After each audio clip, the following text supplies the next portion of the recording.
시간이 많지 않아서요. 사실은 많은 말씀은 못 드리겠지만 사실 오늘 이 베이밸리 메가시티가 도대체 이게 뭔가에 대해서만이라도 제가 여러분들께 좀 말씀을 좀 드리면 나름 성공이지 않을까 생각합니다. 베이밸리 메가시티라는 이름이 좀 기괴합니다. 그죠? 그래서 아산만을 얘기합니다. 사실은. 아산만을 이야기하고요. 밸리는 실리콘밸리처럼 메가시티로 개발하겠다. 뭐 이런 의도로 명칭을 좀 붙인 거라고 좀 생각을 좀 합니다. 이 용역은 사실 그 경기연구원하고 충남연구원하고 공동으로 하고 있습니다. 한 5억 예산을 들여가지고 각자 연구를 하고 나중에 그 공동의 연구 보고서를 내는 계획인데요. 지금 한참 진행 중이라서 정해진 바가 없습니다. 그래서 오늘 제가 말씀드린 것도 되게 조심스럽습니다. 그래서 그 좀 헤아려 주시고 저 왜 저렇게 구멍들이 많은가 그러면 나중에 한번 따로 여쭤봐 주시면 제가 감사하겠습니다. 예, 크게 한 세 가지로만 말씀드리겠습니다. 과제의 개요와 이제 여건과 과제 주요 사업안인데요. 많이 줄였습니다. 이거 사실은 열흘 전에 그 중간 보고가 있었는데 그 내용의 한 4분의 1을 가지고 오늘 말씀을 좀 드린 겁니다. 예, 필요성은 말씀을 드려야 되죠. 아산만권은 이제 충남 경기 도계 지역이자 우리나라 경제 발전의 성패를 결정짓는 관건 지역이라고 보통 저희들 얘기합니다. 밑에 표를 보시면 국토 면적이나 인구는 뭐 4%, 6%인데 제조업 종사자나 수출 비중이 지금 15%, 20%가 넘습니다.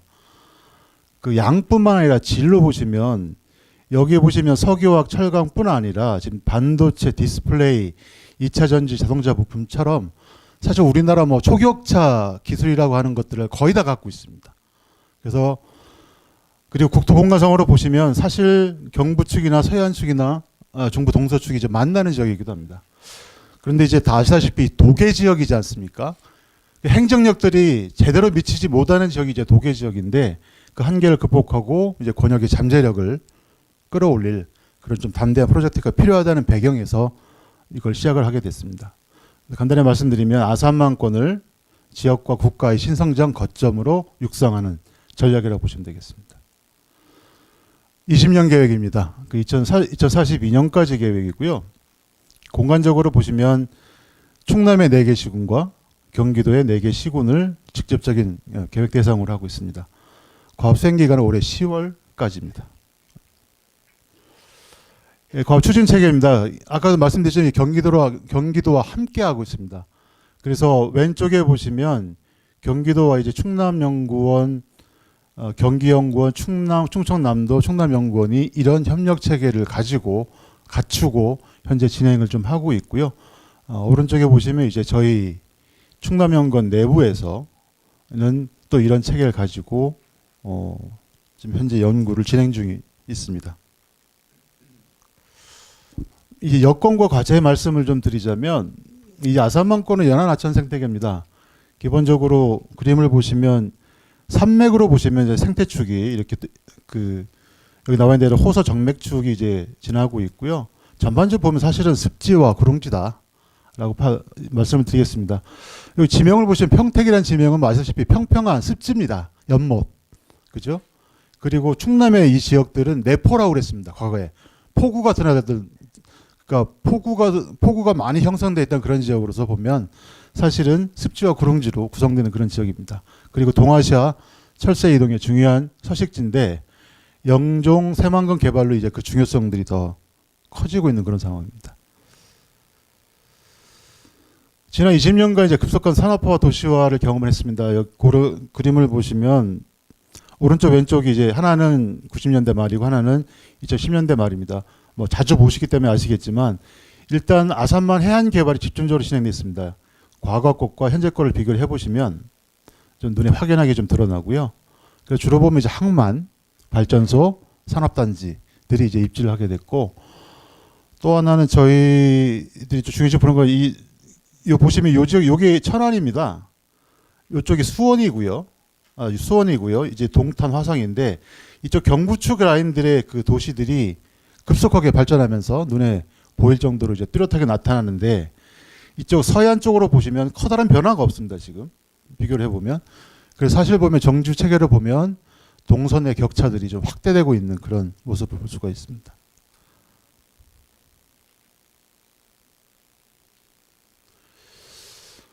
그 온실가스 배출 보시면 이 어마어마한 지역입니다. 사실은 보면 충남이 지금 온실가스 배출량으로 보면 전국 시도에서 1위 지역입니다. 뭐 경기도도 만만치는 않습니다만 이 아산만 것만 따로 이렇게 떼놓고 보면 지금 우리나라 전체 온실가스의 17.72% 정도가 됩니다. 2015년에는 15% 했는데 그동안 또 2%가 이상 증가를 좀 했습니다. 그러니까 최근 6년간의 배출량 증가는 평택, 서산, 화성, 아산 아주 골고루 사실은 증가를 했다고 보고요. 배출량 기준으로 보시면 당진시가 압도적인 비중을 차지하고 있습니다. 아산만고 전체의 약 40%를 한 개 시군이 지금 차지하고 있는 그런 형국입니다. 정주 여건을 좀 보시면 전국 비교가 가능한 데이터를 보다 보니까 이거를 좀 보게 됐는데 그 2019년 국민 행복 지수를 보면 이 지역은 상당히 낮습니다. 보면 뭐 A 등급이 없어요. 다들 보면 근데 2등급이 제일 많습니다. 그리고 B와 C가 일부 있는데 그거를 요인별로 보면은 이렇습니다. 여기 오른쪽 보시면 여러 가지 분야 중에서 건강, 안전, 환경이 0.4를 밑돌고 있습니다. 그러니까 하위 두 개 등급에 있다 속하는 그런 추세를 보이고 있고요. 그 다음에 2010년부터 2022년까지 전입전출의 이후 통계입니다. 그동안 이 8개 시군에 보면 68만 명이 증가를 했습니다. 인구가. 근데 그 중에서 보면 가장 그 증가를 하게 된 요인 중에 하나가 직업이죠.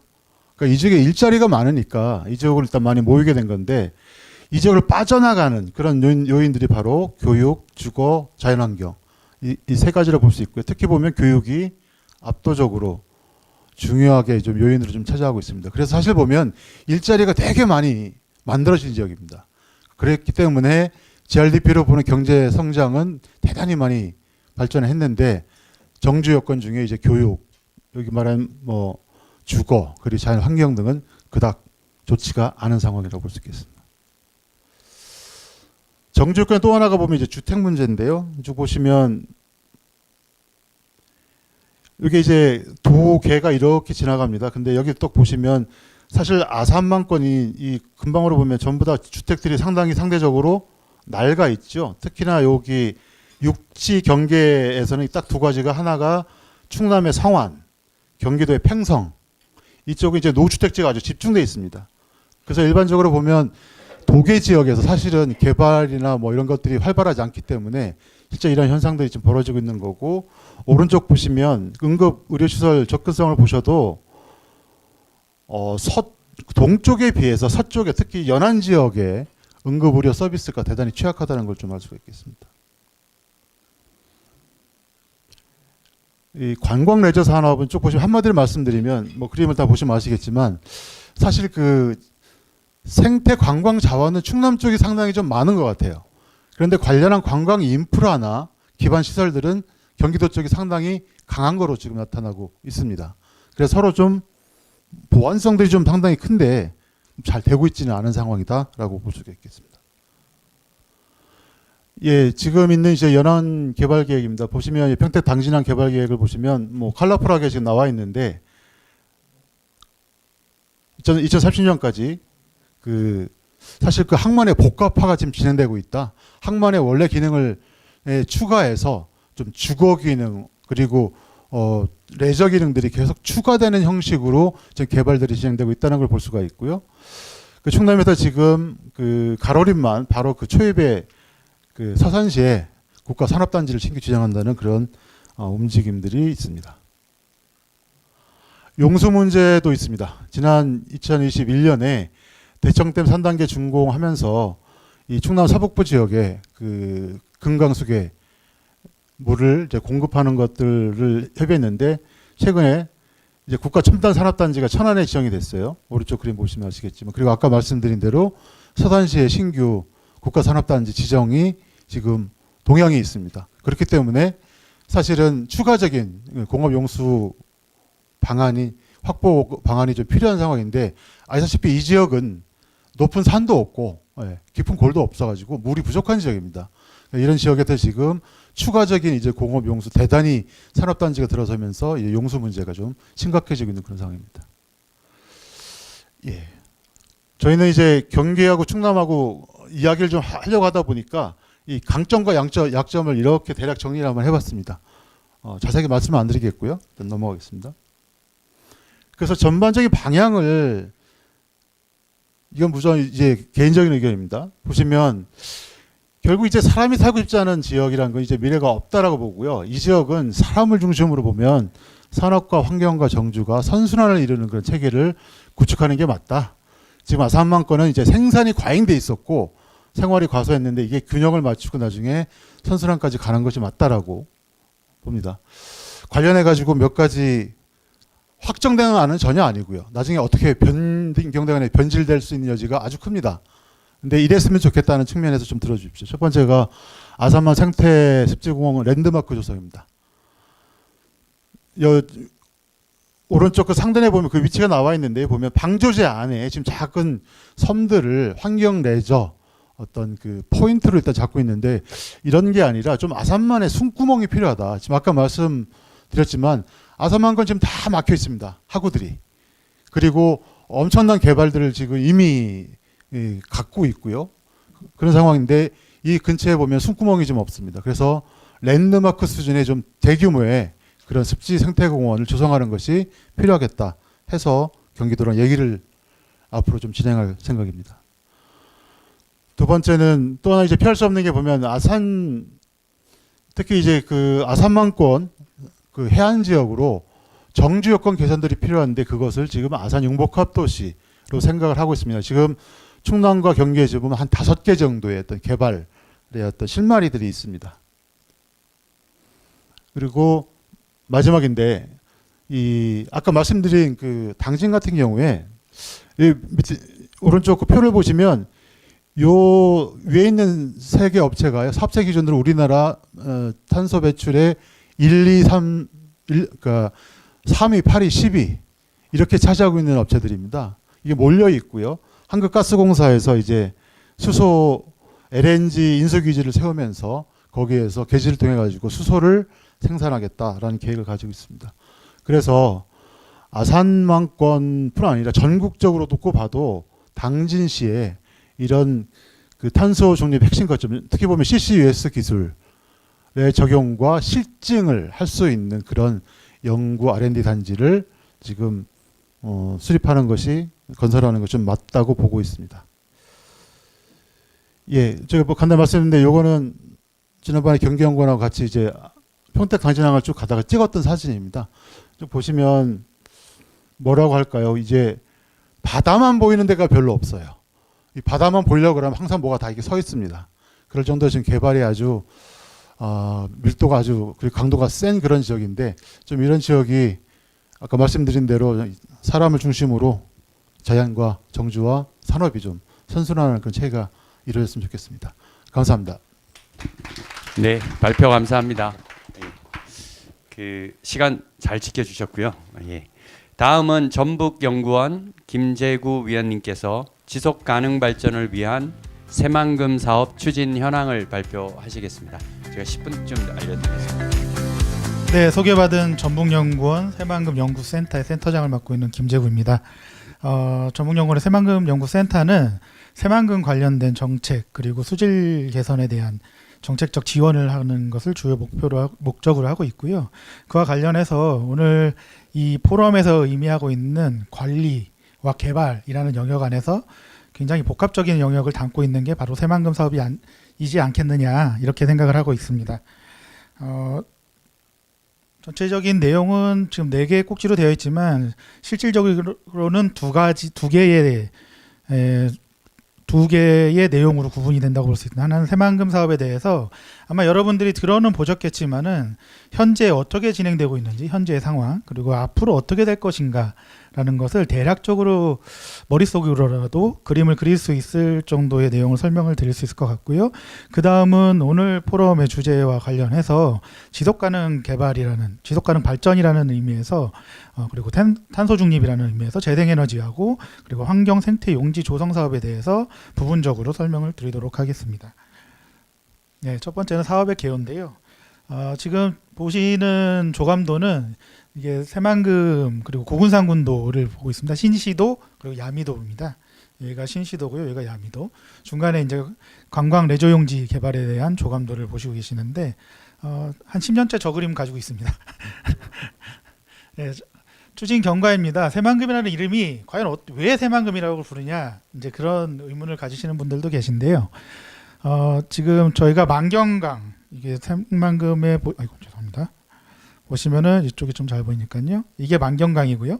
이게 동진강입니다. 둘 다 국가하천인데 예로부터 만경평야 그리고 김제평야 여기가 이제 김제시가 여기 있습니다. 그래서 김제평야가 대표적인 호남평야죠.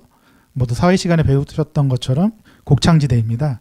근데 이거를 더 넓혀서 바깥으로 넓혀서 더 많은 농업 생산 기지를 만들어 보자라고 하는 데서 출발을 했다. 이렇게 보시면 됩니다. 착공이 91년인데요. 그 이전에 80년대는 새만금이라는 용어보다는 새로울 신자를 써서 신만금 이라는 용어로 주로 쓰다가 착공과 동시에 새만금 좀 한글을 좀 섞어서 새만금으로 갔고요. 흐름상에서는 지금 91년도에 착공을 했고 방조제 지금 여기 고군산군도 군산에서 고군산군도를 잇고 부안까지 연결되는 이 33km의 방조제가 2010년도에 완공이 됐습니다. 20년 걸렸죠. 예, 3조짜리였고요. 20년 동안. 그리고 새만금 특별법이 12년도에 개정되면서 특별법 안에 새만금 개발청, 국토부 산하 외청으로 있는 새만금 개발청을 설립할 근거를 마련하게 됐고 그 이후에 쭉쭉쭉 개발을 전담하게 됩니다. 새만금 개발청은 새만금 사업 전체를 총괄하는 기구로 보시면 되겠습니다. 그때 사진인데요. 보시면은 새만금이라는 용어가 이제 이때부터 쓰여졌고 방조제에 대한 물막이 공사였습니다. 이게 이제 2006년도에 마감됐으니까 2006년도까지 이 뚝만 쌓아서 여기까지 계속 오는 작업들을 해왔다 보시면 됩니다. 16년 동안요. 그리고 현재는 지금 2010년도에 이제 준공을 하고 이게 배수관문입니다. 지금 이게 신시야미 배수관문이고요. 배수관문이 두 군데가 있습니다. 굉장히 큰 규모를 자랑하고 있는데 자랑할 건지는 잘 모르겠습니다만은 새만금에 가지는 비전과 전략은 새로운 문명을 여는 도시 새만금입니다. 이거는 2011년도 새만금 기본계획에 새만금 특별법에 의거해서 수립된 새만금 기본계획에서 제시하고 있는 비전을 그대로 가져가고 있는데 그 아래에 있는 서브 비전 같은 경우에는 한 3차례 정도 바뀌어 왔습니다. 2021년도에는 그린 성장을 실현하는 글로벌 신산업 중심지라는 서브 비전을 가지게 되었고요. 그 아래에 보면은 세부 목표로서 그린 에너지와 신기술 그리고 환경과 경제 지속 가능성, 다양한 융복합, 다양한 기능 간의 융복합들을 언급을 하고 있습니다. 전체 면적이 409제곱킬로미터라고 되어 있는데 이거는 뒤에 다시 한번 세세히 말씀드리도록 하겠고요. 방조제가 아까 33km라고 말씀드렸는데 기네스북에 올라 있습니다. 예, 그렇습니다. 그리고 사업비는 22조, 약 22조 정도가 되겠고요. 그 중에서 수질 개선 사업을 위해서 약 2조, 3조 가까이가 지금 투입이 될 예정입니다. 그래서 계획 인구로는 계획 완료 시까지 여기서 계획 완료 시라 함은 2021년도 새만금 기본계획 안에서 명시가 된 건 2050년까지 앞으로 27년이나 더 공사를 해야 된다는 얘기고요.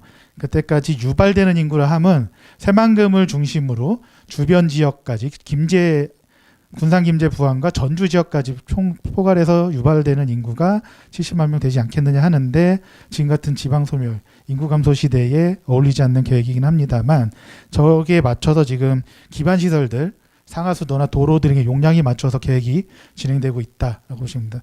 새만금 지역만 한정하면은 27만 명 규모의 대규모 도시라 보시면 됩니다.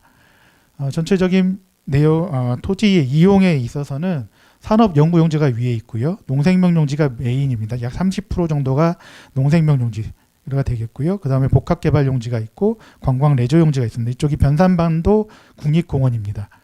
그리고 지금 여기서 표시가 된 게 공항이 있고요. 기반 시설이 그리고 요 외쪽으로 이게 지금 방파제입니다.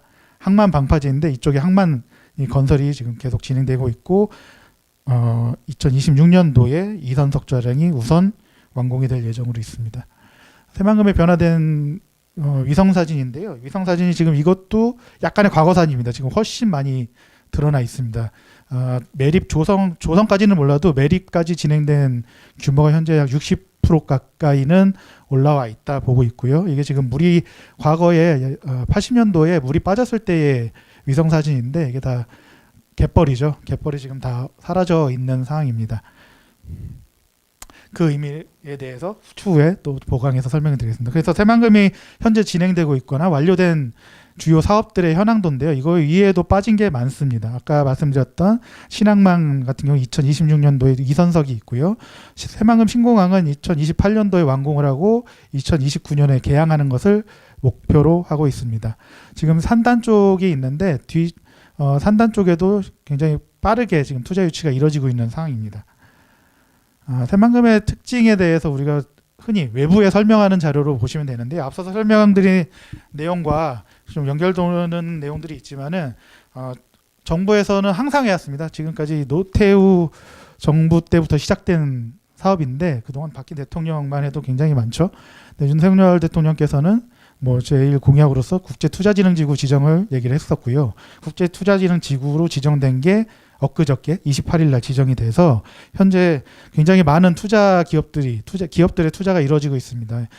통계상으로는 최근 1년 동안에 약 30개 기업 그리고 6조 6천억 원 가량의 투자 협약이 체결되었다. 이제 이렇게 얘기를 하고 있습니다. 그리고 작년 민선 8기 출범한 김광영 도지사의 경우에도 새만금에 있어서 철도, 공항, 항만, 트라이포트라고 하는 트라이포트의 완성을 얘기를 했고요. 이 모든 것이 아마 2030년 이전에는 이루어질 내용으로 예상을 하고 있습니다. 아까 면적을 말씀드리다 말았는데요. 이게 도면이 조금 깨져서 나왔습니다. 새만금이 약간 가오리 형태로 해서 중국을 바라보는 형태로 가고 있는데 뭐 수치상에 보면 이렇습니다. 근데 단순하게 말씀드리면 앞서서 이게 호소를 포함한 게 409제곱킬로미터고요. 호소를 제외한 면적과 그리고 호소를 제외하게 되면은 약 서울의 절반 정도 된다고 보시면 되겠습니다. 그리고 육지 면적, 지금 매립 조성되는 면적만 보면 우리나라 최대의 신도시 개발 사업이죠. 행복도시보다 약 5배 가량 크다라고 보시면 되겠습니다. 그리고 또 저희가 세일즈 포인트를 언급하는 것들이 뭐 한반도 내에서의 접근성이나 그리고 대외적인 접근성 이런 부분들도 언급을 하고 있는데 참고만 하시면 될 것 같고요. 그리고 한중 FTA 때 새만금 자체를 국내 유일한 FTA 산업단지, 한중 FTA 산업단지로 지정이 되었다. 관광적인 잠재는 또 고군산군도뿐만 아니라 변산반도 국립공원 그리고 군산지역 김제 등등의 관광 자원들도 연계 가능성을 굉장히 크게 가지고 있다라고 말씀드리겠습니다. 산단은 앞서 말씀드린 것처럼 국제투자진흥지구로 진행되면서 굉장히 경쟁력을 높여가고 있다라고 보고 있는데 그 위에에도 이게 그림이 좀 깨졌습니다. 이 위에 이제 군산산단입니다. 군산 제1, 2 국가산단과 요 아래쪽이 새만금 국가산단입니다. 세 개의 대규모 국가산단이 인접해 있다라는 점인데 이게 좋다고 보여야 될지는 모르겠습니다. 인프라가 굉장히 좀 대규모를 요하고 있기 때문에 부담이 되는 부분들도 분명히 있다 이렇게 보고 있습니다. 그러면 지금부터는 지속 가능 그리고 탄소 중립과 지속 가능과 관련된 새만금 내에서의 그런 내용들을 한번 정리해 보도록 하겠습니다. 새만금 내에서는 지금 재생에너지 클러스터 사업을 진행하고 있습니다. 이 내용의 핵심인즉 재생에너지를 중심으로 한 발전 사업을 하겠다입니다. 보시면은 약 3기가와트입니다. 3기가와트의 육상, 수상, 태양광 발전과 그리고 풍력 발전을 계획을 하고 있고요. 현재 육상, 태양광 우선적으로 사업들이 진행이 되고 있다라고 말씀드리겠습니다. 보시면 이런 발전 단지들에 대해서 대략적으로 나와 있고요. 여기가 이제 풍력 발전들이 들어가고 또한 군산 요 앞바다 쪽에 군산권의 해상 풍력 그리고 서남의 해상 풍력, 대규모 해상 풍력도 바로 인접해 있습니다. 부안 지역입니다. 그래서 이 자체로만 해도 굉장히 재생에너지를 중심으로 굉장히 많은 양의 발전이 앞으로 이루어질 것으로 보고 있고 그에 따라서 저희가 아까 말씀드렸던 새만금 국가산단 역시 뒤에 이어지는 이런 연속성인 기반과 이런 것들을 같이 엮여가고 있다라고 보시면 됩니다. 대표적인 게 지금 재생에너지 국가 종합 실증 연구단지를 구축을 계획을 하고 있고 하반기에 이제 착공될 예정입니다. 대체로 수상태양광 기반의 그런 실증 연구들이 이루어질 예정이고요. 또 하나는 수상태양광 종합평가센터입니다. 대규모 수상태양광 발전이 진행이 되어야 되기 때문에 사전적으로 지금 현재 사진입니다. 현재 지금 테스트 베드를 하고 있습니다. 어떤 영향을 받고 있는지, 어떤 부분에서의 그런 제약 조건이 있는지 그런 부분에서 실증을 진행하고 있는 상황이고요. 또 하나는 고분자 연료전지에 대한 평가센터도 지금 계획되어 있습니다. 그리고 풍력 관련된 핵심 소재 부품에 대한 부분들도 들어가 있고요. 신재생 에너지 전문 인력 양성 센터도 아직은 안 됐는데요. 곧 준공이 될 예정입니다. 그리고 에너지 산업 융복합 단지에 대한 종합 지원 센터도 구축을 할 예정이고요. 그리고 스마트 그린 국가 시범 산단 구축을 앞서서 발전 단지 대규모 발전 단지를 말씀드렸는데 핵심은 이 부분이 시범 사업으로서 아리백을 실천하기 위한 산업 단지입니다. 시범 사업으로 진행이 될 예정이고요. 그로 인해서 아리백과 관련된 기업들의 투자도 굉장히 빠르게 진행되고 있다라고 말씀드리겠습니다. 예, 또 하나는 그린수소 생산 클러스터입니다. 그린수소는 이제 앞서 생산되는 그런 재생에너지 발전 단지로부터 나오는 에너지를 활용해서 수전을 통해서 수소를 생산하겠다라는 내용의 주요 핵심 사항이라 볼 수 있고요. 해상 풍력 관련된 시설들도 들어갈 예정입니다. 새만금이 가지는 가장 큰 지금 부분이라 함은 말이 되게 재밌습니다. 생태환경 용지를 조성한다는 겁니다. 자연을 만들겠다라는 얘기인데요. 내용인즉슨 앞서서 그런 대규모 갯벌을 새만금 사업으로 인해서 잃게 되었는데 이거에 대해서 생태적인 복원을 가져가겠다라는 게 핵심적인 내용입니다. 현재 새만금 쪽에는 뭐 멸종위기 관련된 야생동물들이 대다수가 확인이 되고 있는 상황이고 그에 따라서 환경단체 등에 대한 막 굉장히 큰 관심도와 모니터링이 진행되고 있는 상황입니다. 그래서 막연히 개발만 하기에는 굉장히 한계가 있기 때문에 개발과 함께 보전 관리까지도 동시에 진행되고 있는 특징이 있습니다. 말씀드린 바와 같이 대규모 면적에 대해서 우물정자 형태의 녹지축을 형성하고 있고 각 권역별로 산업용지나 농생명용지, 복합도시용지 그리고 관광 레저용지 쪽에도 부분 생태환경 용지들이 조성이 될 예정이 있는데 이런 부분들이 이렇게 그림만 보면 굉장히 작아 보일 수도 있지만 굉장히 큰 면적을 가지고 있다라고 보시면 되겠습니다. 생태환경 용지가 가지고 있는 비전과 목표는 자연과 시간이 만나는 글로벌 생태환경 구현이라고 되어 있는데 실제적인 가장 핵심 키워드는 생태 복원입니다. 잃어버린 생태 자원들을 다시 한번 복원시켜 보겠다라는 인간의 힘으로 복원시켜 보겠다라고 하는 그런 의미를 담고 있는데 노력 중에 있다. 이제 그렇게 보아주시면 될 것 같습니다. 전체적인 총괄 사항으로서는 생태환경 용지가 전체 면적의 약 17%를 차지하고 있습니다.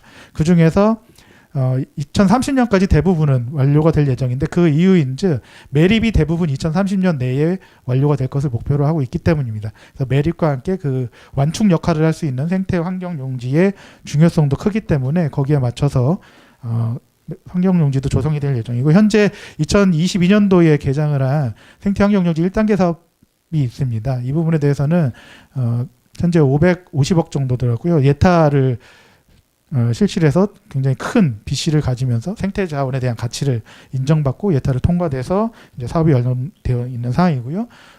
현재 정경입니다. 완충 관찰지구, 핵심 보전지구 등등의 대규모 부지들이 조성이 되어 있다. 죄송합니다. 세부적인 사항들이고요. 참고를 하시면 될 것 같고 주요 전경들입니다. 현재는 2-1단계 사업이 예타를 통과를 했습니다. 그래서 이 부분이 이제 조만간 착공해서 사업이 들어갈 예정이고요. 그리고 전체적인 내용은 이렇습니다. 앞서서 말씀드린 부지가 여기가 지금 1단계 사업이 여기 있고요. 그 인접해서 여기가 올해 8월에 예정되는 세계 잼버리가 이쪽에서 개최가 됩니다. 바깥으로 이제 개발이 확장되면서 거기에 대한 완충 역할에 대해서 필요성 때문에 2-1단계 사업이 진행될 예정이고요. 주요 내용은 염생식물 천이지 등등 그리고 국제 생태환경 체험원 등이 계획되어 있습니다. 이와 함께 2-2단계 조성 사업에 대해서도 진행이 되고 있는데 스마트 수변 도시라고 해서 아까 잘 모르시겠지만은 고구상구도 뒤편으로 항만 뒤편으로 스마트 수변 도시가 계획되어 있는데 스마트 수변 도시에 대한 센트럴 파크의 역할을 하게 될 생태환경 용지로 보시면 되겠습니다. 전체 이렇고요. 새만금 사업이 지금까지 진행되면서 2021년부터 3단계 새만금 유역 수질 개선 대책을 진행하고 있습니다. 2021년부터 30년까지 약 1조 6,800억 원 정도의 수질 개선 사업이 이루어질 예정인데요. 그만큼 새만금 호소 내의 수질이 굉장히 중요한 개발에 있어서도 수질이 용량을 못 맞추게 되면 개발 자체가 굉장히 지연될 수밖에 없는 구조를 가지고 있습니다. 그래서 앞서서 강조드린 것처럼 개발과 함께 보전이 같이 진행되고 있는 거의 유일한 사업구역이지 않을까 싶습니다. 이상 발표를 마치겠습니다. 감사합니다. 네, 감사합니다.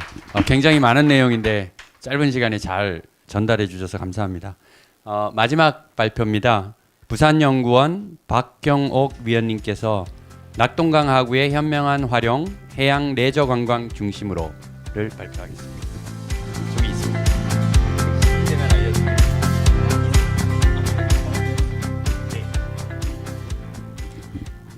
네, 안녕하세요. 소개받은 부산연구원의 박경옥입니다. 네. 그 시간은 걱정 안 하셔도 될 것 같아요. 저희가 한 5, 6분 정도밖에 안 된다고 연락을 받아가지고 페이퍼가 굉장히 짧습니다. 그래서 제가 한 10분까지는 좀 늘려보도록 하겠습니다. 네. 저는 지금 여기 아마 다 이공계시다, 그죠? 저는 이제 사회과학입니다. 그래서 이 관광을 얘기를 안 하실 것 같았는데 뒤로 갈수록 관광 얘기를 좀 하셔가지고 좀 위안이 됐습니다. 그래서 제가 이런 자리에 있으면 굉장히 많이 떱니다. 그래서 혹시 막 긴장하고 그러면 막 사투리도 막 쓰고 막 말도 빨라져요. 그래서 그냥 실실 좀 웃어주시면 제가 그 마음의 위안을 담고 한번 발표를 해보도록 하겠습니다. 네. 사설이 또 너무 길었네요. 한 10분 늘어납니다. 저는 지금 그 부산 그 조례에 기반하는 해양 레저 진흥 기본 계획을 수립하고 있습니다. 그래서 원장님께서 그 여기 지금 다 환경 얘기를 하실 거라서 이 좀 어떻게 활용할 건지에 대해서 조금 얘기 좀 해달라 하셔서 예, 원장님 안 계시니까 거부할 수 없어서 제가 지금 저희 이 부산권 내 전체 지도입니다. 보시면 해안 쪽으로 지금 많은 것이 개발이 돼 있어요. 뭐 다 아실 거예요. 오늘 여기 해운대를 보시면 당연히 그리 보이실 거고요. 그래서 여기 해운대 그다음에 광안리, 송정, 그다음에 여기 송도, 요 송도가 있습니다. 케이블카 있고요. 이쪽 위주로 지금 연안은 대부분 많이 개발이 되어 있습니다. 그래서 뭐 걸어서 사실은 연안을 갈 수 있거나 뭐 지하철, 버스를 통해서 갈 수 있는 곳은 사실 국내에서는 부산밖에 없다고 보여지는데 이게 지금 저는 가장 큰 강점이라고 생각이 듭니다. 그에 반해서 우리 지금 낙동강 하구 얘기하는 이 다대포 쪽은 뭐 최근에 조금 많이들 오셨어요. 뭐 이슈도 좀 많이 되고 근데 여전히 아직도 그 개발의 어떤 그늘에 가려져 있는 곳이기도 합니다. 뭐 아시겠지만 여기 뭐 아까 우리 여운상 박사님하고 사실 여운상 박사님하고 저는 연구원에서 대화하지 않습니다. 여운상 박사님은 보존해야 된다 주의시고 저는 활용을 해야 된다 주의이기 때문에 네, 예, 뭐 가끔 대화합니다. 네, 예. 그래서 뭐 예, 지금 오타도 생겼습니다. 이럴 때 한 번씩 웃어주시면 제가 좀 부드럽게 넘어갈 수 있습니다, 그죠? 그래서 제가 데이터를 드릴 때는 2번까지밖에 드리질 못했어요. 3번을 오늘 좀 추가를 했으니까 한번 들어봐 주시기 바라겠습니다. 사실은 해양 레저, 해양 관광하는 내용은 그렇게 오래되진 않았어요. 국내에서는 뭐 보시는 바와 같이 세계에서는 그 가치를 인정을 하고 많은 개발을 하고 어떤 그 보전과 떨어지지 않는 그런 쪽으로 활용을 잘 하고 있습니다. 그런데 우리는 지금 사실 문재인 정부 들어왔을 때 해안 레저 관광 이렇게 조금 더 소프트하게 관광 사람에게 활용할 수 있는 그런 여지로 여러 이슈들이 많이 발생이 됐어요. 뭐 말 그대로 이제 국가 관광 전략 회의 이런 것들을 조금 축인적으로 계속해서 해수부에서도 해양 레저 관광과를 만들고 그래서 거기에 맞는 또 여러 가지 뭐 관광 개발이라든지 관광 뭐 상품들 개발하거나 그런 형태를 하고 있습니다. 그래서 최근에 지금 또 이제 위쪽은 다 개발이 다 됐나 봐요. 지금 한참 밑에 지금 남해안권에 관련된 개발들이 지금 온 중앙 부처들이 다 하고 있습니다. 뭐 국토부, 해수부, 문화체육관광부 뭐 다입니다. 지금 해안 그 남해안권 해양 레저 관광 개발 계획, 뭐 해수부는 복합 해양 레저 관광 도시 지성 뭐라든지 국토부는 남해안 뭐 관광 활성화, 뭐 남해안 종합 개발. 그래서 그게 관광이 조금 포인트가 좀 많이 맞춰져 있어요. 그래서 요즘 남해안 쪽으로 많이 포커싱이 좀 돼 있다라는 부분입니다. 네, 이거 이제 그러면 이제 부산은 어떤 현상이 있는지 한번 쓱 둘러보도록 하겠습니다. 뭐 다 아시다시피 해수욕장 7개 들고 있습니다, 그죠? 그런데 기본적으로 저희들은 광안리, 해운대, 뭐 송도, 송정 이렇게 조금 활성화가 돼 있고 나머지는 사실 기능을 못하는 곳도 좀 많습니다. 뭐 해수욕장 인구 수는 지금 뭐 계속 점진적으로 코로나 때문에 이 현상은 일어나고 있습니다. 그 다음에 그 어촌이라는 어항에도 저희들이 많이 좀 들고 있습니다. 그래서 이 지금 개발할 수 있는 부분에 활용할 수 있는 부분에 사실을 못 하고 있는 부분도 좀 있고요. 그 다음에 연안으로 보면 저희들이 지금 요 지도를 뿌린 상태인데 한 2,400개 정도의 이 어초들이 좀 뿌려져 있습니다. 그걸 조금 활용할 수 있는 방법이 있으면 좋을 텐데 그 얘기도 조금 저희들이 지금 심도 깊게 나누고 있고요. 뭐 요거 저 환경 거기서 갖고 온 건데 제가 우리 백경 박사님이 또 가셨죠. 그러니까 대부분은 연안 요 사이로 감천항이라든지 뭐 물류나 이런 항이들이 들어오는 데는 대부분 오염도가 짙고요. 그 외에 지금 낙동강 하우 같은 경우는 1, 2등급 정도는 하고 있습니다. 네, 이건 뭐 참고 부탁드리겠습니다. 레저 업체 수고요. 그 다음에 우리 해양 부산 집중대 아까 계속 지금 말씀드리죠. 해운대, 송정, 광안리, 송도 위주로 대부분의 큰 이벤트들이 형성이 되고 있습니다. 물론 다대포도 해돋이 축제, 해맞이 축제 이런 것도 좀 하고 하는데 그거에 비해서 조금 더 축제 단위가 큰 것들은 대부분 여기 중심이다라고 보시면 될 것 같아요. 그래서 지난번에 코로나 때 우리가 해양 치유를 좀 했었어요. 바닷가 해면을 걸어서 치유하는 이런 형태인데 노르딕 워킹이라든지 이런 볼 같은 거 갖고 뭘 하더라고요. 예.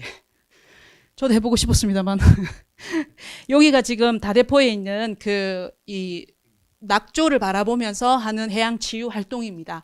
이게 가장 큰 인기를 얻어서 지금 부산시에서는 올해하고 작년하고 계속 지금 확장하고 있는 중에 있습니다. 네, 이거는 이제 크루즈하고 마리나 현황들입니다. 2016년부터 사실은 모항 역할을 할 정도로 많은 크루즈 관광객들이 들어왔었습니다. 그죠? 근데 코로나 때문에 아이고 넘어가 버렸네요. 이럴 때 웃어주시면 감사합니다. 예. 그래서 이렇게 이제 코로나 때문에 수는 급감하는 상태. 그 다음에 우리 외국인들은 사실은 우리가 기항지는 아니에요. 모항지로서 이제 외국인 관광객이 들어오는데 내국인이 밖으로 나가는 거는 굉장히 저조하다라는 부분입니다. 예. 그 다음에 이제 마리나, 저희는 국제 여객 터미널부터 부산항 국제 여객 2터미널, 그 다음에 연안터미널, 크루즈터미널 이렇게 세 군데를 지금 운행을 하고 있습니다. 마리나 부분에서도 저희들이 수영만 마리나하고 그 다음에 남천 마리나는 지금 운행을 하고 있고요. 그 외에 지금 다대포, 북항, 운천, 동암, 그 다음에 내수면까지는 계획은 돼 있어요. 국토부에서 해놓은, 해수부에서 해놓은. 그런데 아직 개발은 깜깜합니다. 언제 될지는 모르겠습니다. 네, 요거는 제가 부산을 찾는 이 연안을 중심으로 해서 해양 레저 관광객들이 어떻게 형성되어 있나 해서 부산 시민하고 그 다음에 타 지역 방문객을 나눠서 분석을 한 내용들입니다. 크게 이건 참고 부탁드리고요. 그래서 오늘 낙동강 하구 부분에 있어서 다대포가 지금 코로나 넘어서 굉장한 인기도에 올라가고 있다. 그래서 이런 지금 급증을 했거든요. 다대포가 2020년, 21년에 비교해 보면 그런 형태들이고, 그 다음에 이제 가족 중심으로 많이 찾는다라는 부분에 우리가 한번 귀 기울여 봐야 될 것 같습니다. 그 다음에 여기 이제 저희가 이제 2019년도에 조사했던 건데, 관광객이든 시민이든 부산하고 바다는 뗄래야 뗄 수가 없다라는 부분입니다. 부산 시민도 바다가 굉장히 자긍심이 높고요. 외부인들도 부산하면 바다 이렇게 하고 오신다고 보면 될 것 같아요. 예, 그래서 그만큼 우리가 부산에서 갖고 있는 7개 해수욕장뿐만 아니라 연안에 있는 많은 부분들을 조금 활용할 수 있도록 방향을 좀 잡아야 되지 않나 하는 생각이 듭니다. 네, 그래서 이 다대포, 이게 이제 우리 빠진 부분입니다. 제가 심혈을 기울여서 2주 동안 만드는데, 또 웃어주시면 참 좋을 것 같은데. 이거는 제가 이제 기본 계획을 수립하고 있는 중인데, 이제 현황 정도 파악을 한 상태예요. 그래서 전체적인 흐름상 우리 낙동강 하구랑 다대포 해수욕장에 갖고 있는 특성을 최대한 극대화할 수 있는 방향성으로 활용이 필요하지 않나라는 부분입니다. 그래서 보시면 조사자가 하는 말이 다대포 해수욕장 혹시 가보셨죠? 가보시면 이제 서측 쪽을 가보시면 이쪽입니다. 이쪽. 이쪽이고 동측 말고 서쪽인데 그 숲이 솔숲이 잔뜩 있어요, 그죠? 나미야 연대기를 혹시 아시는 분이 계시는지 모르겠어요. 그것처럼 이렇게 솔숲을 딱 열면 경험하지 못했던 해변을 경험한다고 표현을 하신 분들도 계시더라고요. 그래서 그만큼 그런 지역이 갖고 있는 특성을 조금 다 활용을 한다면 현명하게 우리가 막 개발 디비파고 이런 거 말고라도 충분히 가능하지 않을까 생각이 듭니다. 네. 사투리가 나왔죠. 디비판다. 네.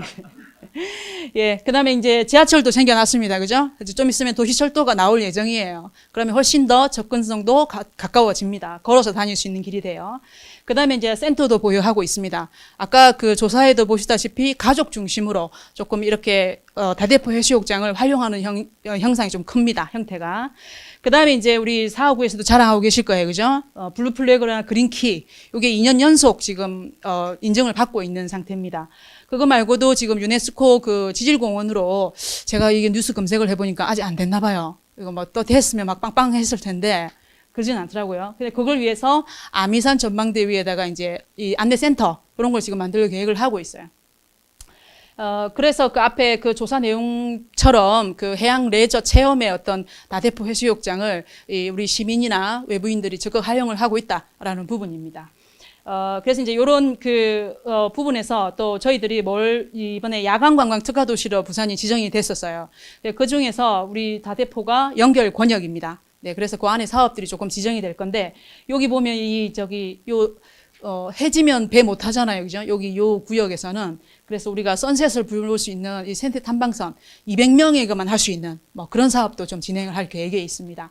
네, 그렇게 현명하게 좀 활용하면 좋을 것 같고요. 그 다음에 요 이제 10분이 됐습니까? 아유, 이런. 그 다음에 여기 다대포 쪽에 보면 이렇게 홍티포구랑 하당포구, 장림포구, 그 다음에 그 장림포구하고 신성항, 요 라인대로 전부 다 지금 유질 300이 지금 지정이 돼 있어요. 그래서 이제 주변이 다 경관이 깨끗해진다는 보시면 될 것 같아요. 네. 그래서 우리 그 마지막 장입니다. 이게, 그 낙동강 하구를 어떻게 현명하게 활용할까라는 부분에서 사람과 공간이 연결되는 공간 거점으로서 활용할 필요가 있다. 동척 해수욕장 같은 경우에는 지금 문화재 보호구역, 뭐 생태 보호구역 막 많습니다, 그죠? 뭐 그거 따름의 어떤 그 접지로서 얼싱을 하는 공간으로서 활용을 충분히 하면 될 것 같고, 그 다음에 도심과 공항을 연결하고 내륙과 강, 그 다음에 바다를 연결할 수 있는 우리 지금 그 부산에 있는 이 세븐브리지가 있습니다. 국제강도시의 브랜드인데 7개의 비치와 7개 브리치와 7개 비치 그리고 세븐데이스를 머물 수 있는 이런 그 종합적인 복합 해양 레저 관광 거점으로서 도시로서 충분히 우리 다대포 그 낙동강 하구와 다대포항 요게 전부 다 그 종합적으로 이렇게 활용이 가능하지 않을까 하는 측면에서 예, 이렇게 좀 짧게 설명을 좀 드렸습니다. 네, 요거는 이제 그 제가 현장 조사 갔다가 사진 찍으신 분한테 얻었습니다. 옛날 그 물온대 여기 있고 요 솔숲 있고 그 사이에서 요 다리를 건너 다녔다고 합니다. 그죠? 그래서 이렇게 과거하고 지금 현재하고 미래가 공존할 수 있는 이 다대포 낙동강 하구 다대포항 이게 주변이 이렇게 현명하게 조금 활용이 되면 어떨까 하는 차원에서 예, 좀 말씀을 좀 드렸습니다. 네, 이상 마치겠습니다. 네, 발표 감사합니다. 재밌게 아주 잘 들었습니다. 저는 발표를 짧게 해주실 것 같아가지고 감사 멘트를 준비하고 있었는데 다 쓰셨습니다. 이제는 이향주 박사님께서 뭔가 발의를 하셔야 될 때입니다. 자리 빨리 준비하겠습니다. 그 세션 2 주제가 하구 연안 지역 탄소 중립과 지역 발전 전략인데 이 세 분 발제를 들어보니까 그건 아닌 것 같고 그죠? 보호와 활용을 어떻게 두 마리 토끼를 잡을 수 있을까? 그건 같아요. 그죠? 자, 오히려 그 잘 잡은 것 같습니다.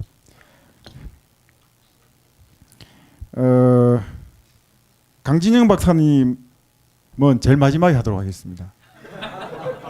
왜냐면 제주도에서 제일 먼저 하고 튀었거든. 기억나시죠? 바쁘다고 자기 지역에서. 그래서 오늘 제일 마지막으로 했습니다. 그리고 제일 마지막에 빨리 끝내겠죠 아마. 왜냐면 자기가 늦게 끝내면 자기가 비행기 못 타니까 배 타고 가시든지 그걸 알아서 하시고. 첫 번째는 충북연구원 이소영 박사님 하시고, 두 번째는 대전세종연구원의 이재근 박사님 하시고, 그다음 세 번째는 충남연구원의 정옥식 박사님 하시고, 그다음에 마지막은 그다음 네 번째는 경남연구원의 박진호 박사님 하시고요. 박진호 박사님은 너무 짧게 하지 마시고요. 아무래도 너무 짧게 할 것 같아요. 마지막에 강진영 박사님 해주시고 각자 5분 정도. 네. 김춘기 박사님 마음이 약해가지고 시간이 지나도 그만하세요 말씀을 잘 안 하시는데, 저는 5분 지나면은 그만하시죠 막 그래요. 저는 그냥 단도직입적으로 그럼 이소영 박사님부터 부탁드리겠습니다. 네. 5분 안에 해야 된다는 좀 부담감이 있어서, 네. 사실 여기 오는데도 조금 너무 부담이 되었거든요. 먼저 앞서 세션에서 저희 그 연구원 배명순 박사님께서 바다가 없는 충북인데 그 하구 얘기 정말 둘이 너무 고민했거든요. 무슨 얘기를 하지 이랬는데, 사실 우리 그 충청북도 같은 경우는 끝없는 바다에 대한 열망이 있었습니다. 그래서 이전 지사님은 그 해양박물관을 유치를 하시고, 왜냐하면 바다가 없으니까 해수부 예산을 전혀 못 받거든요. 그래서 이제 그런 부분들, 그리고 지금 이번 지사님께서는 바다 없는 충북 특별법 이런 것도 이제 막 고민을 하셨었고요. 그래서 심지어는 작년 연말에 드디어 이제 충북이 바다를 가졌습니다. 그래서 충북의 홍보대사로 가수 바다 씨를 작년에 영입을 하셔가지고, 첫 번째로 이제 바다가 생겼고요. 이제 두 번째는 이제 오늘 주제랑 좀 관련이 있는데, 아주 익스트림한 그 극심한 시나리오로 된다면 이제 해수면이 상승해서 충북도 바다를 가질 수 있는 가능성이 그런 가능성 아주 희박하겠지만, 어쩌면 여러분 이제 음성 해변에 오셔가지고 이제 바다를 즐기실 수 있는, 근데 그걸 우리가 막아야 되기 때문에 오늘 이런 포럼을 가지지 않았나라는 생각이 좀 들고요. 그래서 여러 가지로 뭐 어떤 얘기를 해야 될지 좀 고민을 해봤는데, 사실 뭐 세 분 발표가 모두 이 탄소 중립 이라는 관점을 베이스로 두고 또 이런 하구 연안 발전 방안이라든지 뭐 이런 걸 말씀을 주셨던 것 같아요. 그래서 신재생 에너지 전환이나 뭐 관련한 이제 산단, 구축, 그리고 생태환경 복원 이런 거 너무 말씀 잘 해주셨고요. 저는 그래서 오늘 말씀해주신 내용들에 대해서 뭐 특별한 코멘트라든지 이견을 드릴 것은 없고요. 어떻게 하면 이제 하구 연안의 탄소 중립 발전할 수 있을지, 그나마 이제 저 물 전공도 아닌데 관련해서 좀 고민을 해서 좀 정리해서 말씀을 드리도록 하겠습니다. 앞서 이제 음성 해변 이제 우리 가지 않으려면 이제 아무래도 하구 지역의 그런 취약성 관리라든지 이런 적응 문제들을 좀 고민을 해봐야 될 것 같은데요. 아무래도 하구 연안이 이제 기후 변화에 대해서 이런 다양한 취약성을 가지고 있기 때문에 이런 해수면 상승이라든지 폭염, 홍수 이런 문제에 대한 그런 적절한 취약성 관리, 이제 그리고 또 적응 전략을 마련해야 될 텐데, 그런 부분들에 있어서 뭐 인프라 개선도 해야 되겠지만 이제 뭐 MBS 바탕의 솔루션이라든지 뭐 예방적 대응 방안 이런 것들이 좀 있어야 되지 않을까라는 생각을 가지고 있습니다. 그리고 두 번째로는 이제 토론, 오늘 너무 많이 언급을 해 주셨는데, 이제 기후위기에 대비한 이런 적응력이라든지 저항력을 좀 강화를 하기 위해서 관련한 이런 통합관리 시스템, 너무 많이 얘기를 해주셔가지고 제가 뭐 더 보태기도 좀 어려울 것 같습니다. 그래서 뭐 재난에 대비한 하구연안 통합관리 시스템이라든지 또 지속적인 모니터링이나 뭐 예측이나 조기 경보 시스템 구축 등을 통해서 관련한 기후 위기에 대한 적응력 향상시킬 수 있지 않을까라는 생각이 들고요. 그리고 마지막으로 계속 바다가 없어가지고 어떻게 해야 되나 고민하다가 상류, 하류, 이해관계자, 어제 안 그래도 다른 이제 연구원 박사님하고 이렇게 간단하게 이제 밤바다를 보면서 저희가 대선 소주를 좀 마셨었는데, 그때 이제 상류와 하류의 이해관계에 대해서 말씀을 많이 해주셨어요. 그래서 상류가 잘해야지 하류가 이제 탄소 중립적으로 지속 가능한 발전이 있지 않을까라는 좀 생각이 들었거든요. 그래서 상류 지역의 적절한 토양 관리라든지, 그리고 또 상류에서 유입되는 그런 영양분, 부유물질 이런 것 때문에 이제 하류의 생태계에도 영향을 많이 미치기 때문에 상류 지역에서 이런 걸 좀 잘 보존하고 복원을 해야 된다라는 생각이고요. 그리고 또 수량이나 수질 관리에 있어서도 이제 오염 측면에서 관리를 좀 해야 되지 않을까 싶습니다. 그래서 강상류, 그리고 하류, 그리고 하구 연안 사이에 이런 상호 의존적인 관계 강조를 해서 좀 지역 간의 효과적인 그런 협력이나 관리가 좀 필요할 때라고 생각이 들고요. 마지막으로 또 다시 한번 하는데, 음성 해변을 막기 위해서 열심히 연구를 해야 될 것 같습니다. 네, 이상입니다. 네. 이소영 박사님 걱정 안 하셔도 돼요. 앞으로 하구 연안에 어떤 정책이 만들어질 줄은 아무도 몰라요. 그 한강에서 무료용 부담금 만들 때 결국은 5개 시도연구원 박사님들 다 해내셨어요. 공무원들이 못했고. 그래서 그때 무료용 부담금 제도가 생긴 거고. 그쵸? 그 다 그 서울, 인천, 우리 그리고 중북 이렇게 다 협력해서 만든 거거든요. 그러니까 앞으로 하고 인한에 대해서는 어떤 정책이 나올지는 모르겠지만 아마도 그럴 가능성이 상당히 높습니다. 그러니까 왜냐하면은 상류에서 물을 못 잡으면 물이 모자라요. 그다음에 또 상류에서 물을 못 잡으면 가을수기 때는 물이 모자라고 비가 많이 올 때는 홍수가 나요. 결국 상류에 달린 거죠. 어떻게 보면. 어쨌든 어떤 정책이 나올지는 모르겠지만 그 정책에 따라서 상하류 관계가 아마 정리가 될 것 같습니다. 무료용 부담금 당연히 하루에 돈을 내서 상류해 주는 거지만 또 앞으로는 어떻게 될지 모르기 때문에 그 한 동네 사람으로서 여러분 동네가 무슨 뜻인지 아세요? 여기 무슨 동이에요? 여기? 아, 동네가 무슨 뜻인지 모르구나. 동네라는 게 유익이라는 뜻입니다.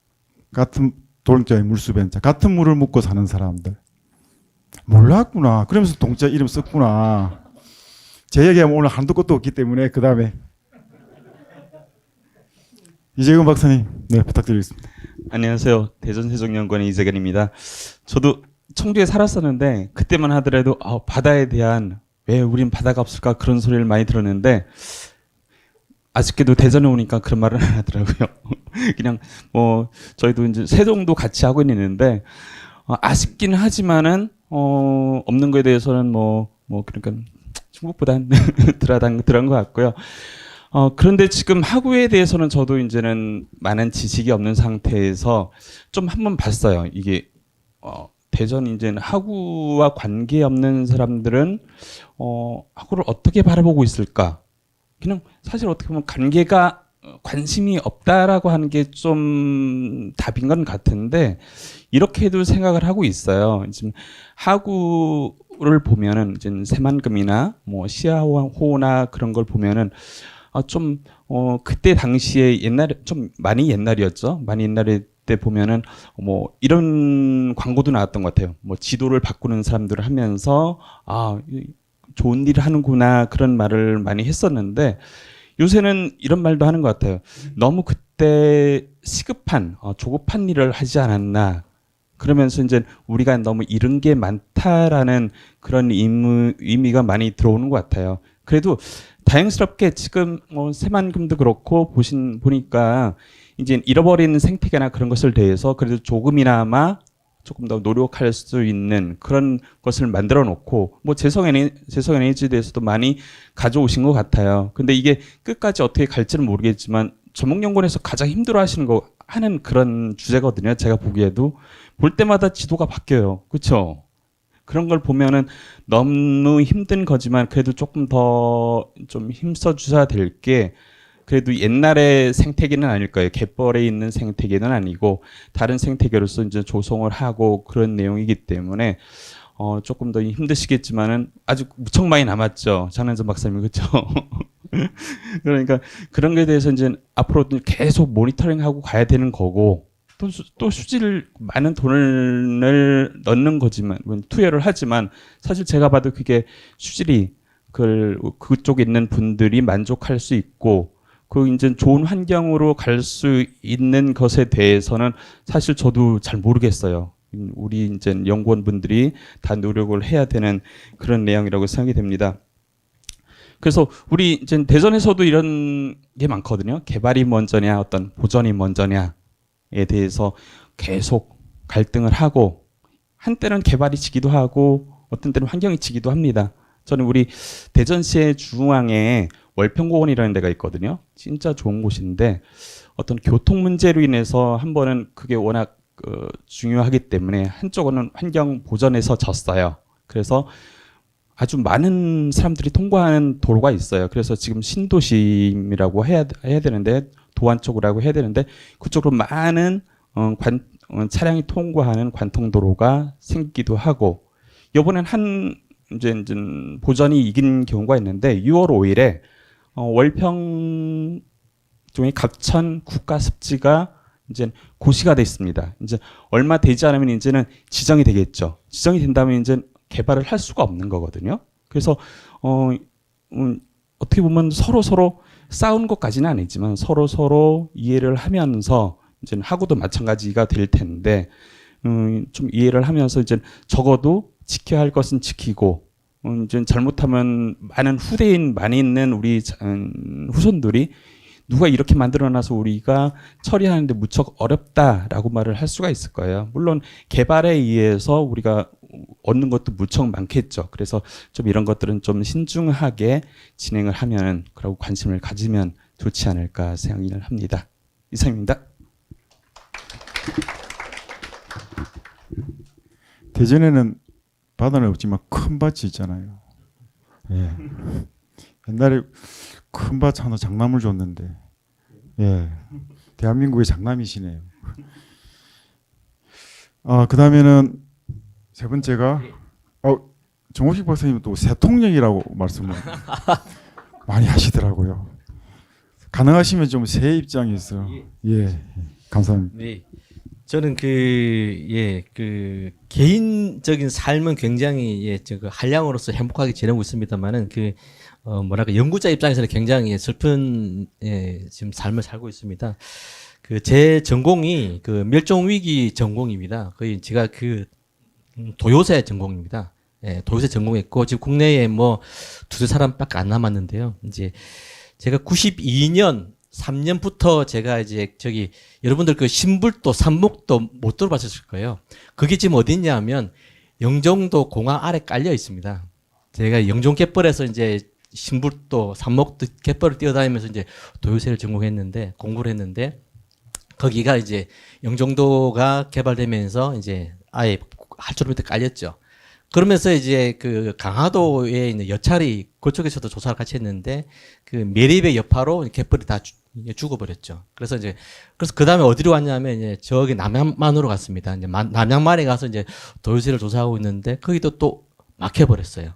그래서 또 어디를 갔냐면 이제 아사만 쪽으로 내려갔더니 또 거기도 또 막혀버리고 도요새들이 굉장히 살기 안 도와줬고 그리고 90년 중간쯤에 마지막으로 제가 이제 조사를 하려고 그때 이제 호주 팀들하고 같이 마지막으로 이제 우리나라에서 남은 이제 이 도요묵대새의 이제 서식지는 새만금이다 해서 새만금에 조사를 하고 있는데 이제 거기도 막혀버리고 많은 종들이 다 죽어버렸죠. 그래서 지금은 그나마 이제 일부 건강하구에서 이제 명맥 유지되고 있지만 이제 연구를 하고 있지만 이제는 또 힘이 딸려서 좀 연구를 잘 못하고 있는 그런 상황인데 여하튼 제가 지금 하고 드린 말씀은 뭐냐면 이 하구 쪽이 단순히 이 새가 죽고 없었다는 게 문제가 아니라 이 새들이 하구 생태계를 이루는 생태 시스템에서 상위 포식자이기 때문에 이 친구들이 없었다는 건 뭐냐면 그 아래에 보이지 않는 빙하 아래에 있는 이 친구들도 다 사라졌다는 거죠. 이게 생태계 서비스가 완전 그쪽에 큰 공간이 비어있다는 거 다 무너져 버린 거죠.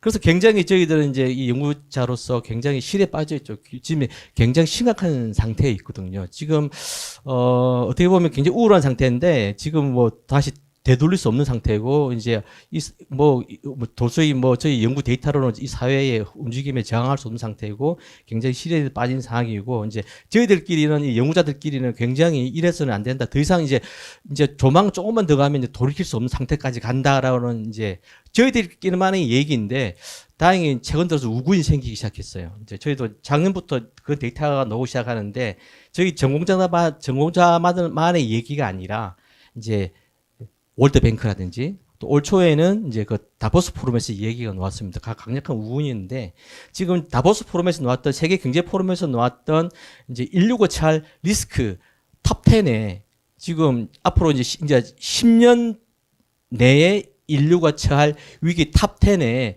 1위부터 4위까지가 뭐냐면 생물 위기와 기후 위기입니다. 이제 우리는 전혀 여기에 대해서 지금 소리 귀담아 듣지를 못하겠지만 세계 경제 은행에서도 마찬가지로 이 생물 다양성의 손실에 의해서 인류에 큰 위협이 발생하고 있다.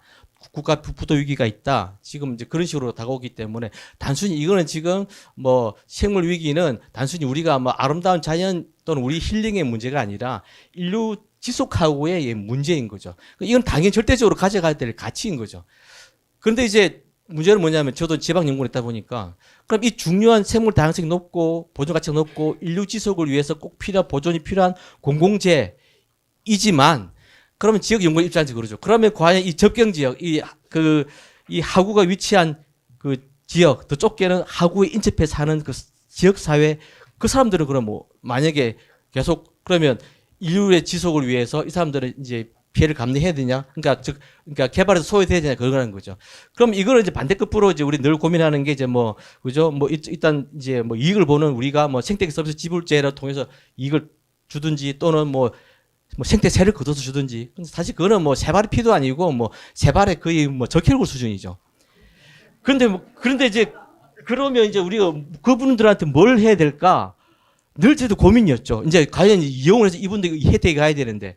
그 좋은 이제 예를 주신 분이 이제 그 생태계 서비스에서 연구를 많이 하신 그 호주의 그 코스탄자 교수가 이런 말씀을 하셨어요. 그러니까 하구나 연안은 어떻게 보면 자원 그 내추럴 캐피탈이라고 해야 되나요? 그 자연 자본이 굉장히 크죠. 자연 자본이 크고 여기에서 난 자연 자본을 지역의 1차, 2차, 3차 산업과 연결을 해서 이게 이제 금전화 가치가 된다는 거죠. 어떻게 보면 이게 진짜 이제 지역 경제화가 된다는 건데 문제는 뭐냐면 자연 자본이 가지는 큰 총량 대비 이게 지역 사회에서 금전적으로 환원되는 게 너무 작다는 거죠.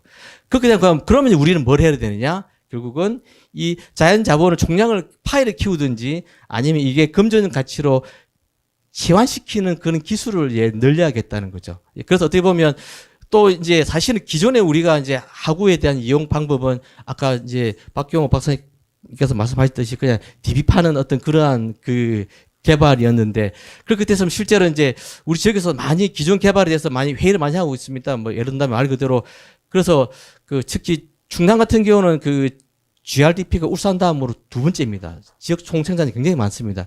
그런데 내면을 들여다보면 자본의 여기 위치가 상당히 크다는 거죠. 그 지역적으로는 굉장히 많이 회의적이죠.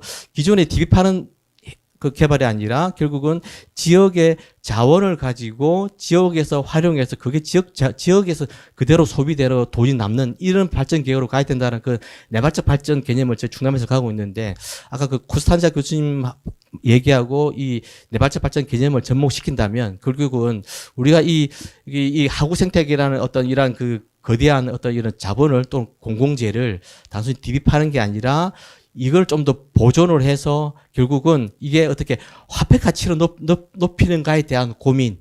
그건 결국은 어떻게 보면 이제 그좀 뭐 1차, 2차 산업에서 좀 더 이제 폭을 좀 더 넓히고 더 뽑아내는 과정 어떤 그러한 노력들이 오로 가야 되지 않을까. 어떻게 보면 이제 단순히 개발보다는 우리는 어떤 그러한 고민 쪽 특히 이제 저희 같은 연구자들은 이거 금전적 치안을 어떻게 더 높일까? 그리고 실제로 그 접경 지역 특히 그 지역민들의 호주머니를 어떻게 하면 더 채워줄까?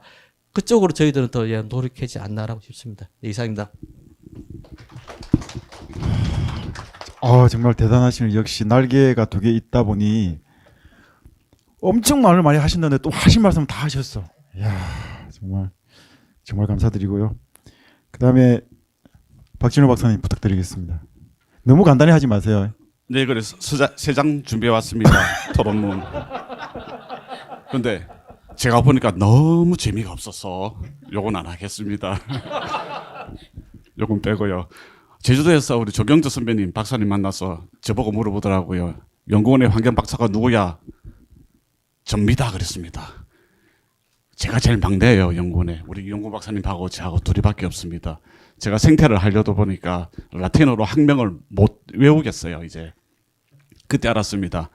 내가 못하는 거는 못한다고 얘기를 해야 되는구나, 연구원에다. 그걸 알았습니다. 15년 전에 대구 경북 부산 경남 쓰레기 주로 다녔습니다. 하구에서 낙동강 떠내려오는 쓰레기를 포집해서 비 오는 날만 되면 소나기 오면은 KMI 해양연구원 하고 이렇게 했습니다. 돼지도 떠내려오고 냉장고도 떠내려오고 빌었습니다. 사람만 떠내려오지 마라. 문제 복잡해진다. 그래가지고 결국은 협의를 했어요. 그 사업이 국토해양부 당시 해양부 국토해양부 사업이었어요. 쓰레기가 강에 있을 때는 환경부 소관인데 하구뚝을 딱 끊는 순간 해양수산부 소관이 됩니다. 이게 거제도까지 떠내려오더라고요. 그래 거제도 가면은 부산 쓰레기, 대구 쓰레기 많이 옵니다. 거제도 앞바다에도. 그때 회비를 잘했어. 10년 동안 승진 못한 우리 사무관 승진시키고 저는 환경하는 사람 아마 처음으로 국토부 장관상도 받고 그런 재밌는 일이 있었습니다. 지역에 그 지속 가능 개발을 하려니까 수소경제 다 하잖아요. 수소경제 하려고 했습니다. 김경수 지사님 있을 때 수소경제 하다고 전부 다 의사이사 했거든요. 제가 얘기했습니다. 경남에 수소가 없습니다. 갑분싸 됐죠. 찍혔습니다. 어느 분이 그러더라고요. 호주에서 수입하면 되지 않느냐. 넘어갔습니다. 마지막으로 오늘 발표 잘 봤습니다. 섹션 1에서는 아, 내 분야구나 했는데 이해가니까 아, 내가 토론을 뭘 해야 되지 갑자기 혼돈이 왔어요. 그래서 저도 환경을 하지만 그래도 환경 뭐 근본주의자는 또 아니거든요. 개발해야 해야 된다고 생각하는데 그래도 뭔가 좀 불편한 게 이게 시도 간에 그리고 각 도 및 시안에서는 또 기초지자체가 있잖아요. 예를 들면 아산만 같은 경우에 4개 이렇게 있으니까 시군을 다 포용을 해야 되고 개발 사업을 다 해줘야 돼요. 그러다 보니까 자연 안에 인간의 서식지가 이렇게 있어야 되는데 오늘 보니까 인간 안에 자연이 조경으로 들어가 있다는 느낌이 들어서 좀 불편하다는 생각이 들었습니다. 이상 토론을 마치겠습니다. 아, 네, 감사합니다. 역시 또 명언도 말씀해 주시고. 예, 인간 안에 자연. 근데 어느 게 좋은 거예요? 인간 안에 자연이 있는 게 좋은 거예요? 자연 안에 인간이 있는 아, 박진호 박사님 자연 이야기하니까 자연은 되게 세속적이에요. 한자 그 풀이를 하면 그죠? 우리가 자연으로 하지 않고 자연 요소의 가장 역동적인 풍과 수, 바람과 물, 풍수라고 했으면 우리가 자연을 바라보는 인식이 훨씬 더 통합적이었을 거다. 그런 생각을 저는 많이 해요. 자연자 그 한번 잘 뜯어보세요. 한자 진짜 골 때려요. 특히 연자 한번 보세요. 개고기 구워 먹는 거거든. 무지 인내직이라서 왜 좋은 풍수라는 말을 왜 안 썼을까 그런 생각을 참 많이 해요. 풍수라는 말을 썼으면 우리가 훨씬 더 자연을 역동적으로 바라보고 체계적으로 봤을 텐데 관리도 통합적으로 했을 텐데 그런 생각이 많이 들었습니다. 강진영 박사님, 네. 비행기 표 끊어 놓으셨죠? 뭐 실컷 하시고 배 타고 가시든지 부탁드리겠습니다. 아, 예. 제주영은 강진입니다. 다들 말들을 정말 잘하시네요. 아, 웃다 보니까 다 끝나는 것 같아요. 그래서 비행기 시작은 넉넉한 것 같습니다. 보니까 이양주 박사님이 이제 시계를 안 보시는데도 잘 조절하시네요. 아무튼 저는 웃기는 얘기는 못할 것 같고요. 대신에 오늘 이제 와서 그리고 주제들 보고 느낀 부분 그리고 제가 제주에서 생활하면서 이제 느끼는 부분들을 약간 얘기해 보겠습니다. 보니까 이제 오늘 주제 정말 잘 지으신 것 같아요. 지속가능 발전이라는 그 부분에 있어서는 협력이 반드시 필요하다라는 부분에서 주제 정말 이제 잘 만드신 것 같고요. 그리고 이제 내용들 보니까 이제 저와 관련된 내용이 없을 거라고 봤는데 어떻게 보다 보니까 또 저랑 연결되는 부분들이 있더라고요. 그리고 이제 그 부분에 있어서 약간 제주도 상황을 보면 이제 몇 가지 얘기를 할 수 있을 것 같은데 한 3가지 정도 좀 얘기를 해볼까 합니다.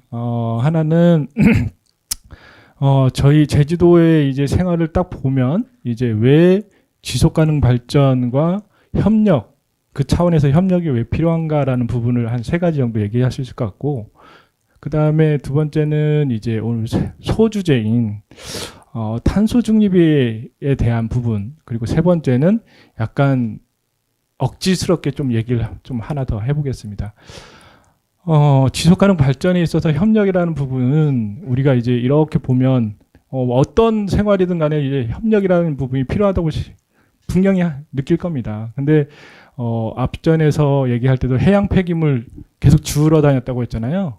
근데 저는 제주도 한 바퀴를 돌면서 해양 폐기물 어디에 있나 찍으러 다녔었습니다. 근데 그때는 지금도 제주도 이렇게 해안도로 이렇게 돌면 해안도로 돌 수 있는 데와 들어갈 수 없는 데가 있어요. 들어갈 수 없는 데는 직접 해안가를 돌고 제가 찍어봤는데 엄청 많더라고요. 한 중심적으로 모이는 데가 한 143개 정도 있었는데 근데 이제 거를 이제 주우는 사람과 버리는 사람 근데 이제 처리하는 사람이 다 다른 거예요. 그래서 말씀드린 바와 같이 이게 사전적인 예방 차원에서도 필요하고 그다음에 사후적인 처리 부분에서도 필요한데 현재 제주도 같은 경우는 이제 버리는 부분은 일단 관리 차원에서 이제 제대로 못 하는 거죠. 이제 기본적으로 환경부가 관리한다고 생각하겠지만 저는 환경부와 국토교통부 정도가 원인을 제공하고 있지 않느냐라는 생각을 하고 있고 거기에 산자부까지 그런 부분을 생각하는데 그런 부분에 있어서 처리에 있어서 또 문제가 생깁니다. 아까 수거는 해양수산부 쪽에서 이제 하는데 이제 그 수거를 한 부분을 처리에 있어서도 모르겠습니다. 여기 지자체에서는 어떻게 하는지 모르겠지만 처리하는 데 있어서도 해양수산부에서 처리해야 된다는 의견이 있는 반면 그리고 환경부에서 해야 된다. 일단 수거까지 했으니 육지부로 올라오면 육지부에 올라온 이상 환경부에서 처리해야 된다라는 부분에 있어서 한 몇 년 동안 싸웠습니다. 몇 년 분 저는 이제 그런 차원에서는 연구원에서는 저는 둘 다 하니까 같이 해야 된다. 수거까지는 해양수산부가 하고 그 다음에 처리는 환경부에서 처리하면 된다. 이런 얘기를 계속 일관적으로 하다가 결국은 합의를 본 게 일단 수거까지는 해양수산부가 하고 그 다음에 해양파트에서 하고 그 다음에 처리는 환경에서 한다라고 이제 협의를 하고 그러한 내용으로 소각시설을 확충하는데 해양 폐기물 넣어서 처리를 하는데 근데 문제는 또 중간에 하나가 더 있더라고요. 전처리 시설. 전처리 시설을 그러면 누가 할 거냐라는 부분에서 또 싸움이 붙습니다. 근데 이제 그런 부분에 있어서 저는 이거 자꾸 이제 한 지자체인데도 이렇게 하는데 중앙부처는 대체 얼마나 싸울까? 그런 측면에서 나중에 얘기를 하려고 했지만은 이거는 정말 앞에서도 그런 얘기를 한 부분이 있는데 협의체가 없는 이상 계속 싸울 겁니다. 그래서 하나의 제안을 한다면 이러한 각 이슈마다의 협의체는 분명히 필요하다. 그리고 각 주체, 각 기관의 역할과 기능이 분명히 부여돼야 된다라는 거를 얘기하고 싶고요. 두 번째는 이제 그 수질에 대한 부분입니다. 연안 관련해서 얘기할 수 있을 건데, 저희 제주도 같은 경우 이렇게 봤을 때 작년 6월 달에, 대규모 집단 물고기 폐사가 사건이 있었습니다. 정어리 때인데 몇 톤인지 모르겠는데요. 그 사건이 터지고 거기에서 원인이라고 얘기한 거는 산소 부족이라고 나왔습니다. 단순하게. 근데 이게 단순하게 수질에 있어가지고 산소 부족으로 이 정어리 떼들이 다 죽었을까라는 정확한 모니터링도 이루어지지 않고 그 연안에 대한 분석도 이루어지지 않은 상태고요. 그리고 그런 부분에 있어서 수질에 대한 모니터링 부분도 해양수산부에서 모니터링을 하지만 결국 그거에 대한 원인은 환경부나 아니면 국토교통부 아니면 농식품부 이런 데가 다 연관이 되는데 이런 부분에 대해서도 이제 해양수산부가 수질 관리 부분만 이제 체크를 하고 나머지는 행위 자체를 안 한다는 거죠. 그런 부분에 있어서 협의체라는 부분을 한 번 더 얘기하고 있고 협력이라는 부분을 만들 수 있을 것 같습니다. 세 번째 이제 저희 제주도 같은 경우 이제 대표적인 사례 중에 하나가 해안가의 갯녹음 현상입니다. 갯녹음 현상 같은 경우도 제주도가 이제 대표적인 사례로 얘기하는데 도민들은 어떤 원인을 무슨 얘기를 하느냐면 혹시 제주도 해안도로 이렇게 가다 보면 하우스 같이 생긴 것들이 보일 겁니다. 그게 뭐냐면 양식장입니다. 육상 양식장인데 우리가 기후변화 적응 계획을 수립할 때 내 수면은 기후변화에 취약하다는 형태로 해서 육상 양식장으로 올리는 그러니까 강화하는 프로그램에 이제 들어가긴 하지만 그런 부분에 있어서 육상에서 올라온 부분들에서 이제 배출수가 나가게 됩니다.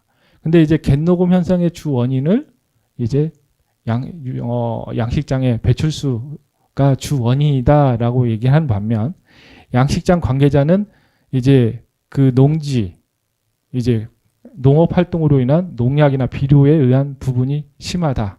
근데 그거에 대해서 원인 불명입니다. 아직까지는.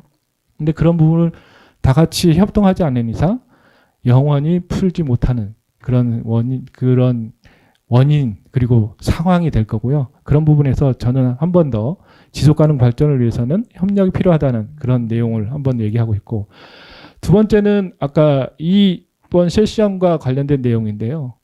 제가 도에서 이제 환경영향평가 심의위원을 하고 있습니다. 근데 거기에 가장 포커스를 맞추는 게 온실가스 감축 부분입니다. 온실가스 감축 부분인데, 개발 행위를 했을 때 이제 대부분 거기서는 조경 부분을 가지고 온실가스를 이만큼 흡수합니다라는 얘기를 합니다.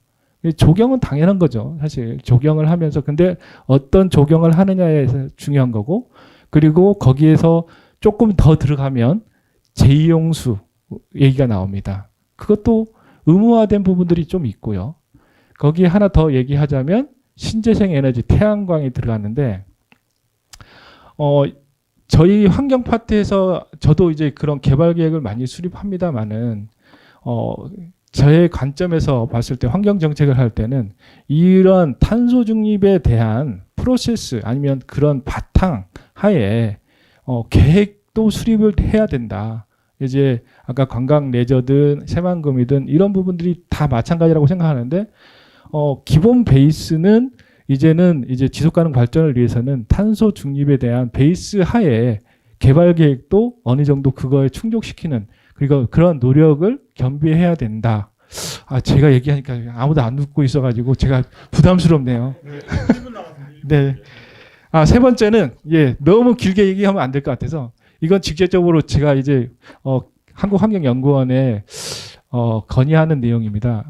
지금 여기에 관련된 분들도 분명히 계신데, 제가 탄소중립 지원센터를 이제 그 센터장을 맡고 있고요.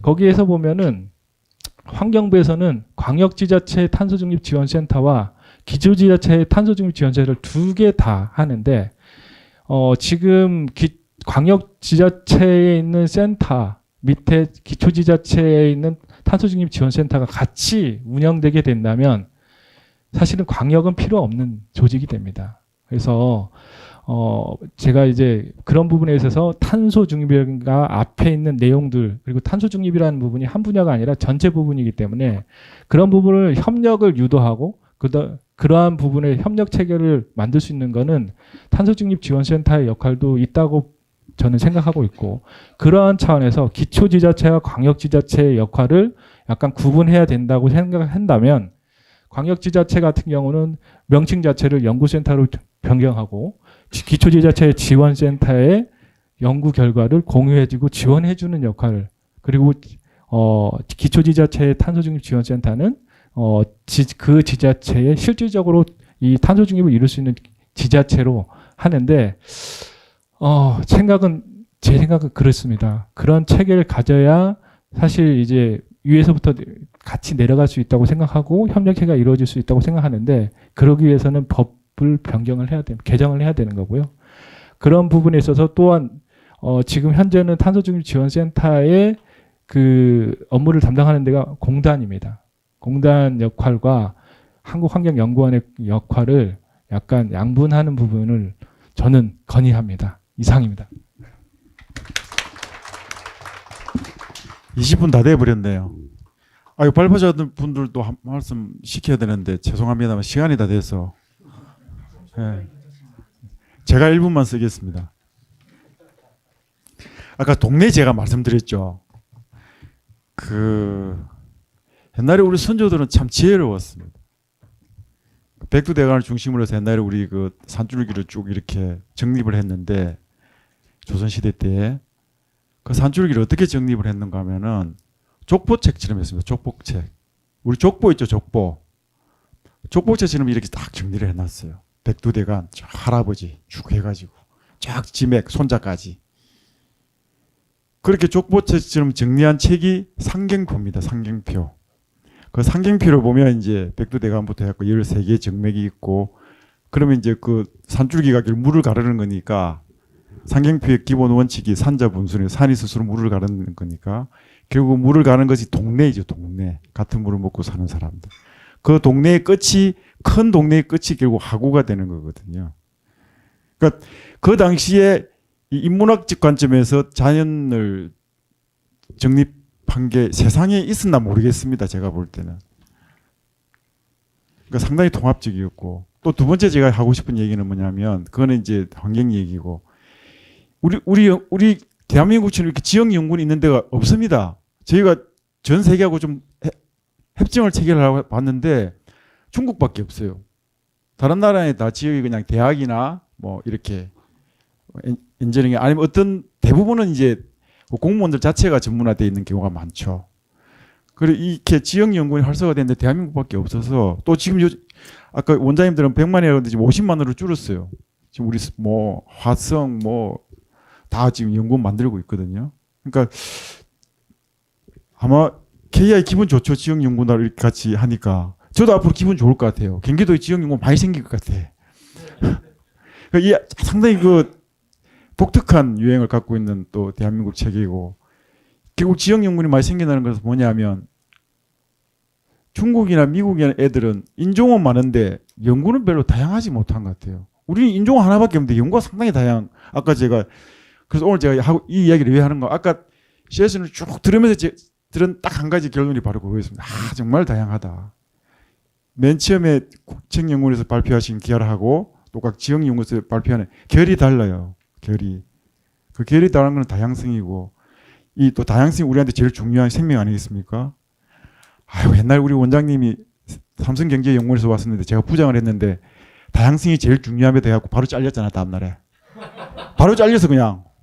그 사람은 통일이 중요한 건데 다 일관되게 통일이 중요한 건데 통일성 다양성이 중요하다고 계기다가 부수장이 이때 다음날에 바로 잘려가지고 네 이상으로 마치겠습니다. 감사합니다.